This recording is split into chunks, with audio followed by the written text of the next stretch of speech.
Welcome to another episode of the Truth Seekers channel. Today I'm going to discuss Prometheus.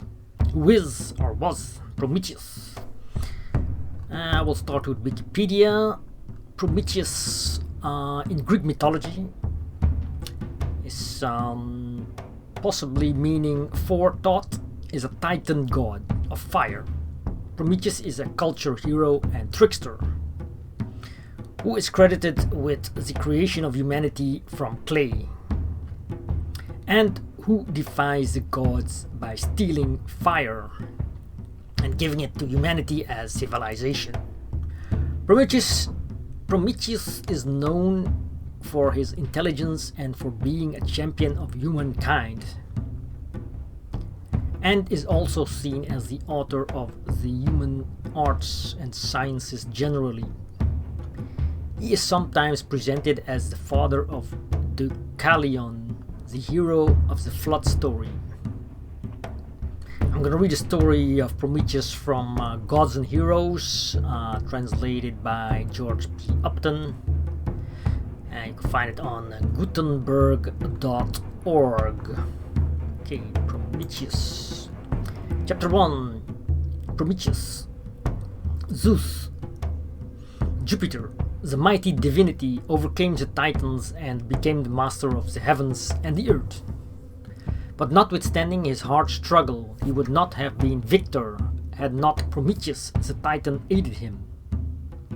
At last, Zeus, ruler in the skies, became the enemy of Prometheus, who originated the hated race of the Titans, and only awaited an opportunity to punish him. He soon found the opportunity for Prometheus as attached to mankind, whom Zeus intended to destroy. In order to people the earth with a race of older creation, Prometheus endeavored to dissuade him, but Zeus persisted in his purpose. Then Prometheus said, "Have you forgotten that the curse of the dethroned Cronus rest upon you, and that by the decrees of destiny a mortal only can deliver you from that curse?"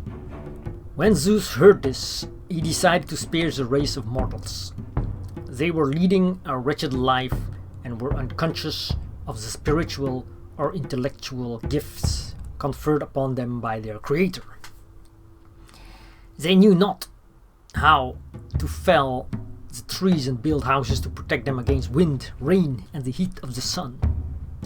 Like the beasts, they lived in dens and caves which no ray of light penetrated. They knew none of the signs of the approach of the fruit-bringing autumn, nor of winter, nor blooming spring. Destitute of purpose or perception, they lived like strangers in a barren world. Prometheus pitied them. He explained to them the rising and setting of the stars and taught them how to recognize their orbits.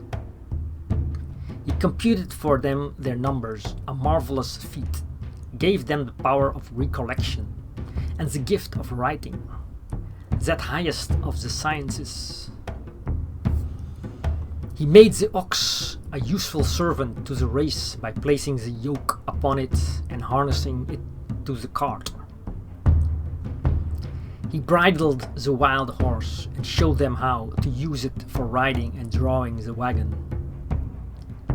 They also learned from him how to build vessels and manage sails. He disclosed the depths of the earth to them with its treasure of iron, silver, and gold. Up to this time, man had no knowledge of plants or their healing qualities. Prometheus taught them how to avail themselves of this knowledge so as to relieve pain and cure disease. He also imparted to them a knowledge of what was transacted in the councils of the gods and taught them to observe the flight of the eagle. One element of comfortable living, however, was lacking for mankind. It was fire. Prometheus resolved to bring it to them from heaven, But the ruler of the skies ordered him to desist.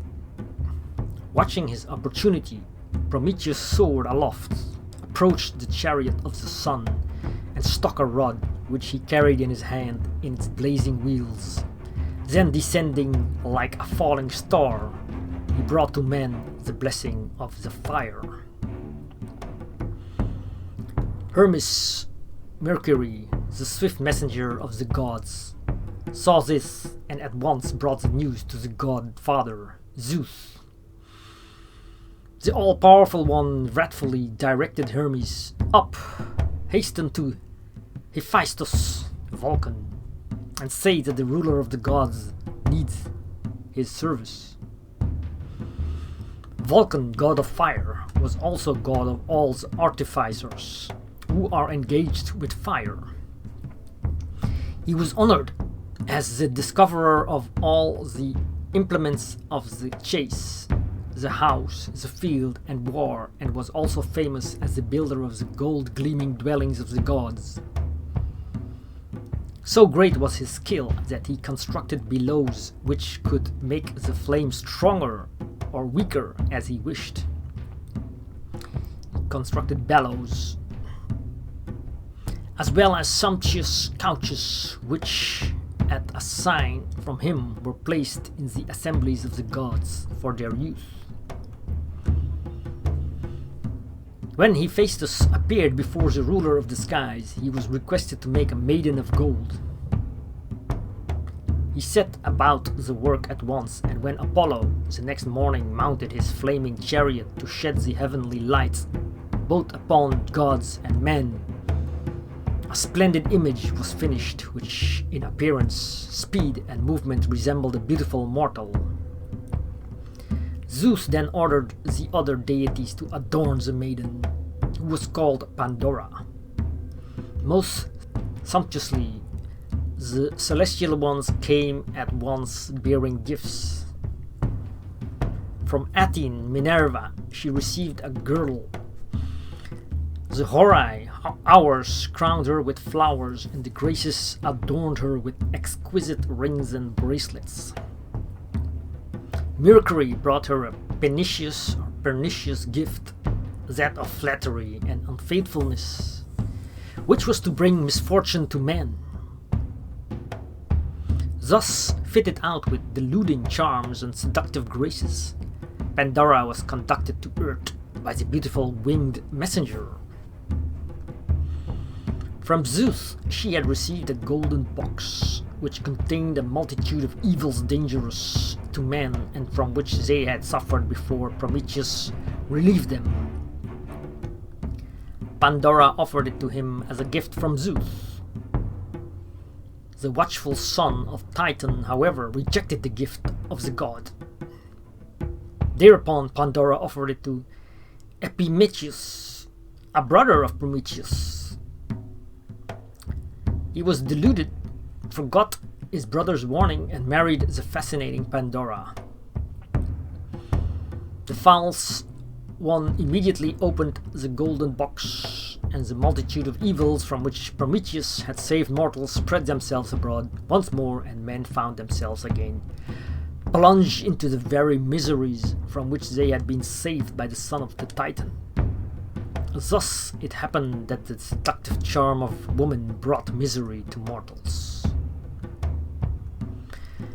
Zeus again summoned Hephaestus and the two giants, Kratos and Baia, and said to them, "Seize Prometheus, conduct him to the limit of the earth, and fasten him to one of the loftiest cliff walls of the Caucasus." The giants undertook the task willingly, but not so Hephaestus, who had compassion for Prometheus. But at last he had to submit to the will of the ruler of gods and men. Prometheus was seized and taken to the desolate cliff. Reluctantly, Hephaestus went to work to fasten the son of Titan with adamantine fetters like chains, to the cliff, while Kratos and Baia helped in the task. "Noble Prometheus," said Hephaestus, It pains my soul to lend my skill to such a deed as this. What wretchedness awaits thee? Thousands of years must pass, and no end to thy suffering. Never wilt thou have sight of one human being to comfort thee. The strength of my limbs will wane in the heat of the sun, and longingly thou wilt yearn for the star-sown night to cover thee with its mantle and bring coolness to thy burning wounds. Thereupon Hephaestus and the two servants of Zeus left the fettered one, who cried out, Thou sacred sky, ye swift-winged winds, thou billowy thundering ocean, earth, thou all-giver, sun, thou all-seer, I cry to you, behold the fate which has overtaken me, a deity. By the decree of the ruler of all, I must endure constant bitter pain 1,000 years. But I will submit to the decree, knowing that the power of fate is irresistible. His groans were heard by the winged Oceanites in the crystalline grotto of their father, Oceanus. They hurried to him, and when they witnessed the fate of the son of Titan, they filled the air with lamentation. Sorrowfully they turned away. Soon appeared their father, the grey Oceanus, upon his winged sea-horse, inquiring what Prometheus had done, that he should be exposed to such a dreadful penalty. When he was told, he promised Prometheus to entreat mercy from Zeus. But Prometheus admonished him, saying, Well, I know you have always been my friend, worthy Oceanus, but I pray you, do not appeal to Zeus for me. It will avail me nothing, and only prejudice Zeus against you. Concealing his deep grief in his heart, Oceanus left the tortured one. A long time passed. Zeus, believing that the Titan's obstinate spirit had been broken, sent his winged messenger Hermes to him, who said, Zeus desires to know what you heard from your brother about that marriage, which, if he enters into, will sometime precipitate his ruin. You know it, and have found how severely he punishes the theft of the fire. So anger him no longer, but tell him what he wishes to know. Prometheus replied, Never shall Zeus know what he desires to learn until I am freed from my fetters and relieved of my torments. Hermes returned to the ruler of the skies and told him that Prometheus, in spite of his unspeakable torments, still remained obstinate. Zeus stormed wrathfully and decided to subject his victim to still more dreadful punishment. All at once, black clouds gathered over Caucasus. Fiery thunderbolts hurled by his hand shook the lofty, jagged cliffs, and the roar of the hurricane filled all the space between the sky and earth. Wrathful, implacable deity, cried Prometheus, I know this is the manifestation of thy power, but thou canst move me. Then he heard a fearful bellowing issuing from the depths. The earth shook, and great waves hurled themselves upon him and the cliff to which he was fastened. A year ran its course, and when finished, Zeus again dispelled the darkness about the cliff, but with no intention of mitigating Prometheus' punishment. On the other hand, he determined to make it harder. He sent a vulture who attacked his body and devoured his liver. This torment was renewed daily. For every night his liver grew again. Zeus also vowed that as Prometheus, being a god, could not die, he should hang on the cliffs of Caucasus forever. And thus it happened through many generations of men. At last, the spirit of Titan's son was broken, and he longed for peace and freedom. The other Titans who were once overcome by Zeus and hurled into Tartarus had long regained their freedom. Reconciliation, however, seemed impossible, for Zeus had once vowed he would not send away the vulture and strike off his feathers unless a deity should undertake to descend into dark Tartarus. At this time, Heracles, a son of Zeus by a mortal, was traversing the world, fighting every monster which was endangering the human race. In his travels, he came to Caucasus. To his utter astonishment, he saw the son of a god fastened there and asked him why he had to endure such agonies. Thereupon Prometheus told him of his fate, and Heracles determined to rescue him. Throwing aside his lion skin and club, and taking a poisoned arrow from his quiver, he shot the vulture, tore his claws from the titan's groin, and threw him into an abyss. Then Heracles released him from his chains and conducted him to Zeus. Prometheus unwillingly announced to him that a marriage with the beautiful sea nymph Thetis would be his ruin. The reconciliation, however, was not complete for Zeus. The vow was not yet satisfied. He gave Prometheus a gold ring in which Hephaestus had set a little stone from the Caucasus. "Promise me always to wear this ring," said Zeus, "and my vow may be accomplished." Prometheus took the ring and made the promise. Then Heracles fetched Chiron, whom he had unintentionally wounded with a poisoned arrow, to the deity. Chiron, who was suffering unspeakable torments and longed to die, gladly descended into Tartarus. Thus the conciliation was complete. Warned by Prometheus, Zeus married Thetis to a mortal, King Peleus. At once a multitude of lovely sea nymphs came to escort the bride and groom in festal procession. Zeus and the other divinities also joined in the festivities and celebrated the marriage of the beautiful sea nymph. Thank you for watching. If you like this video, subscribe to the channel, give me a thumbs up. I will make some more videos about these Greek gods and also about some Sumerian gods and some ancient books also. Thank you for watching. See you next time.